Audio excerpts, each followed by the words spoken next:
Mais mudanças, mais futuro. Dilma Presidenta. Nunca se combateu tanto a corrupção no Brasil como nos governos de Lula e Dilma. Nunca tantas pessoas foram investigadas e julgadas. Nunca o Judiciário e a Polícia Federal foram tão independentes. Tudo isso é uma conquista da democracia. Porque antes, sabe o que acontecia com as denúncias? Morriam esquecidas na gaveta.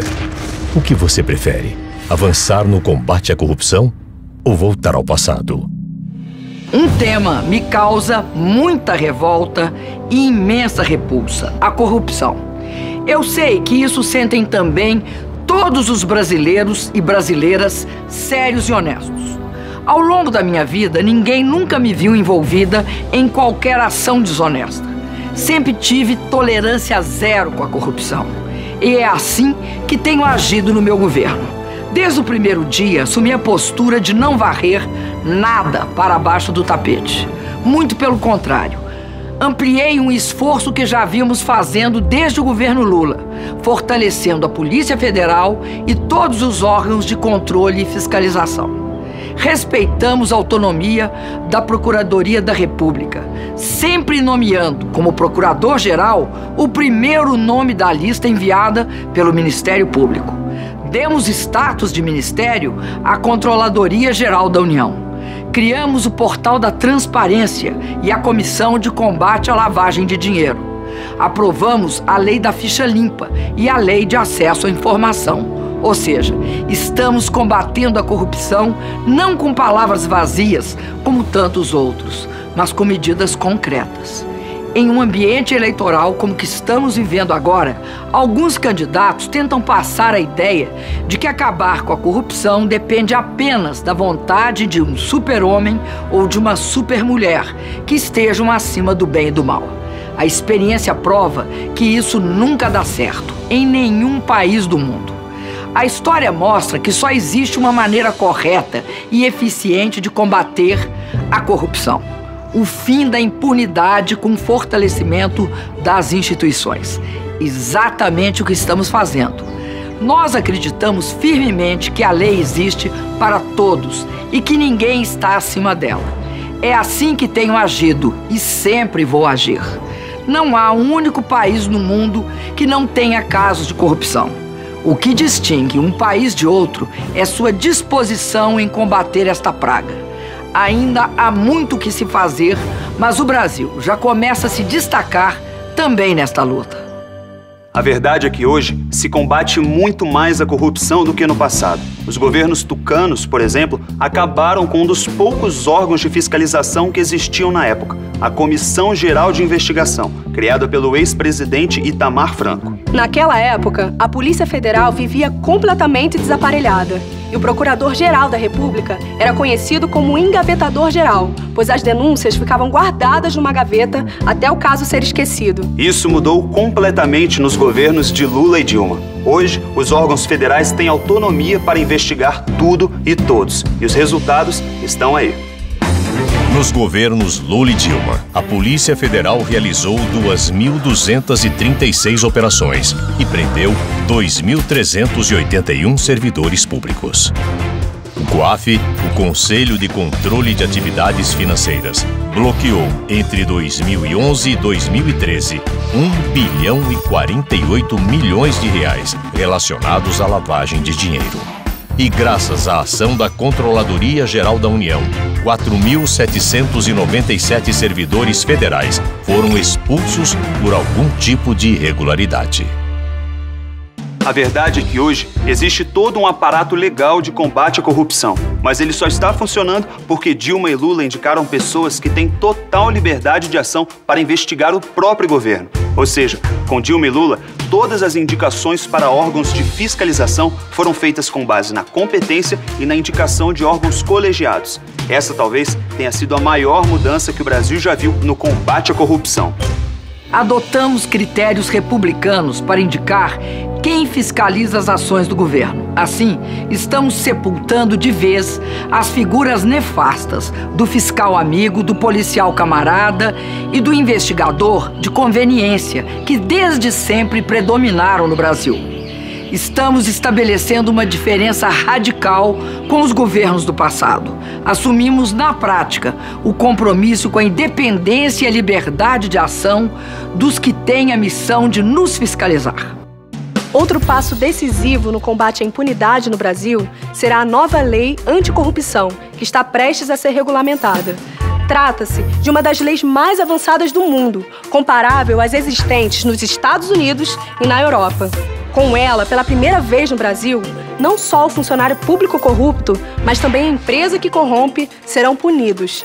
A lei prevê que a empresa que corromper o funcionário terá de devolver ao Estado o dinheiro desviado e pagar multas que podem chegar a 60 milhões de reais. Além disso, a empresa ficará proibida de fazer qualquer negócio com a administração pública por até 5 anos. Essa é mais uma prova de que nunca se combateu tanto a corrupção no Brasil. Eu quero que vocês reflitam sobre uma questão bem delicada. Os juízos que a gente faz sobre a corrupção nascem, às vezes, de percepções distorcidas. Por exemplo, quanto mais a corrupção aparece, mais parece que ela cresce. E quando se oculta, se abafa, se engaveta, se cria a ilusão de que ela não existe.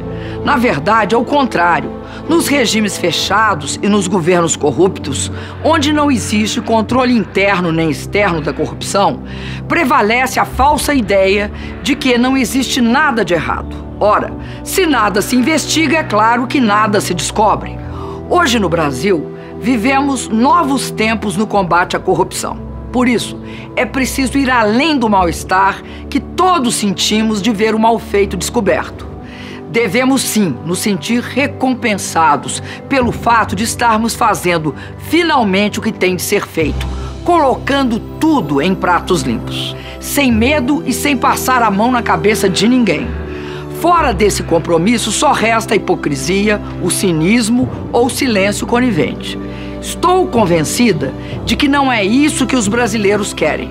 A gente não tem de ter medo de ir fundo, porque a verdade liberta, enquanto a mentira cria a falsa ilusão de que tudo está bem. Mas também precisamos ficar atentos, porque a demagogia cria a falsa impressão de que tudo piora. Precisamos ter a coragem de enfrentar as dores do nascimento de um novo Brasil. É isso que estamos fazendo, doa a quem doer. É assim que vou continuar trabalhando, porque tenho as mãos limpas e exijo de todos o mesmo respeito com o dinheiro público. O mundo admira e respeita Dilma. Quando a privacidade dos brasileiros foi colocada em xeque, Dilma mostrou coragem e foi até a ONU exigir satisfações da maior potência mundial. Quando a Rússia, Índia, China e África do Sul, junto com o Brasil, decidiram criar um banco próprio, Dilma mostrou liderança para comandar o processo. Quando a maior crise mundial ameaçou empregos e salários em vários países, Dilma mostrou capacidade e força para defender nossos trabalhadores. A líder que conquistou o respeito do mundo merece toda a nossa admiração.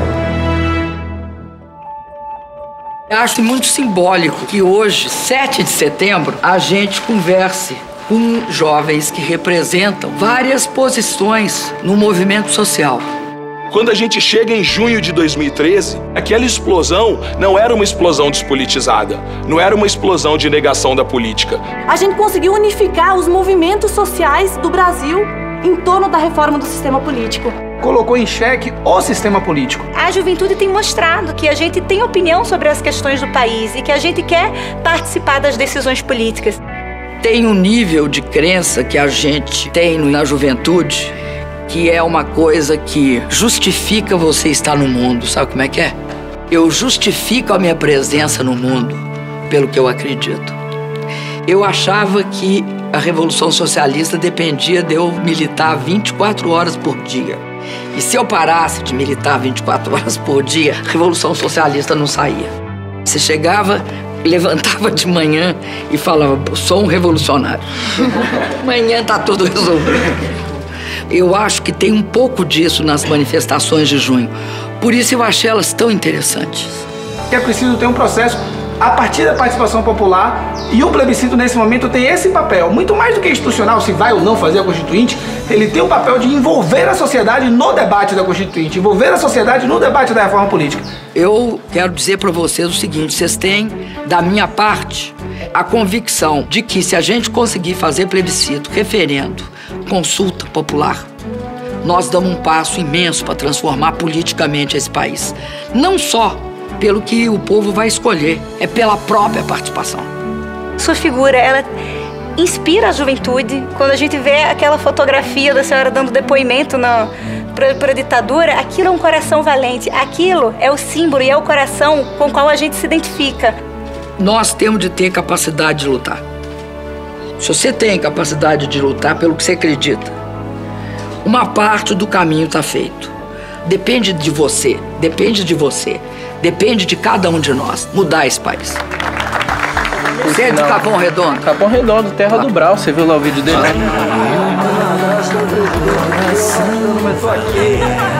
Conheço ou conheço? É que conhece, liga.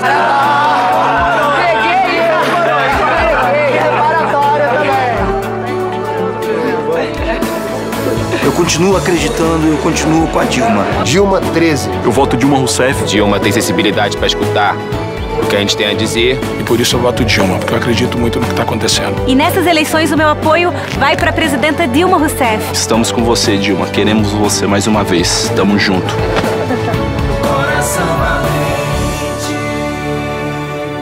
Mais mudanças, mais futuro.